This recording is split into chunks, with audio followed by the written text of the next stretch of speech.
శ్రీ గురుభ్యో నమ. సుజ్ఞాన దీపమను గురుగీతల నుండి వేళ మనం 3వ అధ్యాయంలో మొదటి శ్లోకం క్రమసంఖ్య 95 ఈవేళ భక్తి శ్రద్ధలతో పరిశీలన చేసుకుందాం.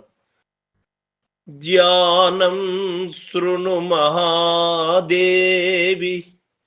సర్వానంద ప్రదాయకం సర్వసౌఖ్యకరం చైవ భక్తి ముక్తి ప్రదాయకం.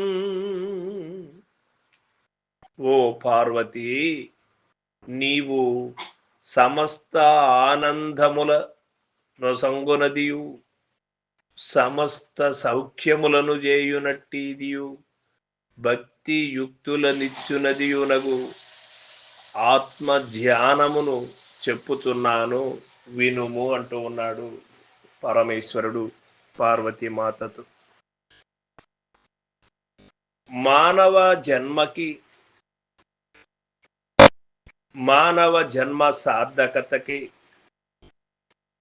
మానవ మనుగడ సాగడానికి, మానవుడుగా బ్రతికి మాధవత్వాన్ని పొందే ఒక స్థితి కావాలి అంటే ముందు ఆత్మజ్ఞానం కావాలి.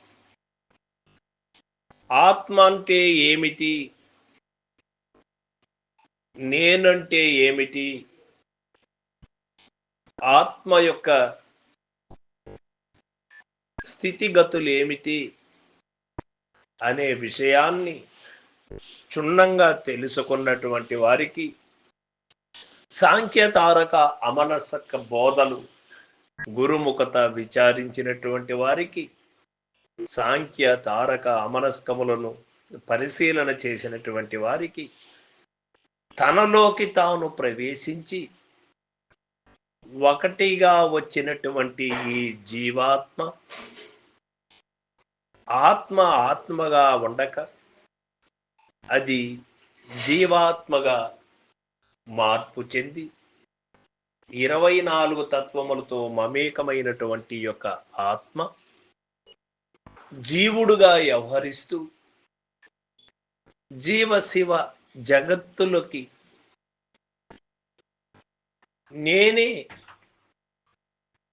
కారణమై ఉన్నాను, నేనుంటే ఇవన్నీ కూడా తోయబడుతూ ఉన్నవి, నేను అనేది అన్నిటికీ కారణమై ఉన్నది. ఈ మేనుల యొక్క మర్మాన్ని తెలుసుకోవాలి అంటే గురు సూచన ద్వారా తనలోకి తాను ప్రవేశించాలి.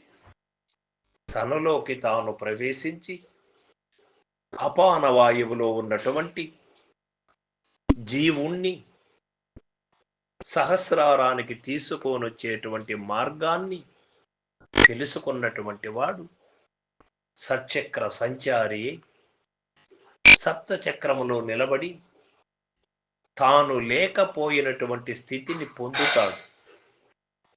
తాను లేనటువంటి స్థితిని అక్కడ తెలియబడుతుంది.